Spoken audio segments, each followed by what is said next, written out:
still trying to put it out.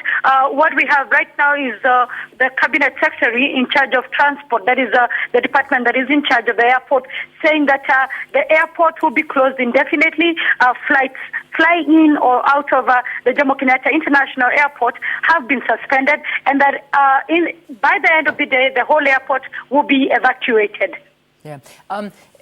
At this point, I imagine that people or flights are being diverted, as you're saying, and I imagine other flights that are flying to Nairobi have been totally cancelled because the airport is not operating at this point.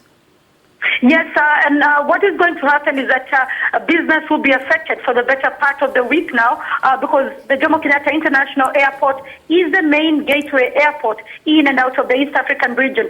So flights have either been diverted to one of the main towns called Eldoret, another town called Kisumu, another town called Mombasa, and the bigger jets, we understand, might have to be diverted to the town of Entebbe, that is in Uganda. Yeah, we're reading reports about all passengers, staff, everybody being evacuated. As far as you know, have there been any injuries? We're reporting that there are no casualties. Is that the news that you're still getting? Yes, the news we have right now is that there has been no casualties reported, no fatalities reported. The Kenyan government saying where the fire started, it was easier for those people who were at the arrivals terminal because that is where it's happening for them to be able to leave the airport immediately. But we must understand that the fire has been going on for about 3 hours now, so it may be too early in the day even to authoritatively report about casualties or fatalities. I know that I was reading a couple of reports from some international networks that are concerned about the water levels and saying that they're running on exceptionally low levels of water at the airport fighting this. Have you heard these reports? Is it something that you're hearing on the ground?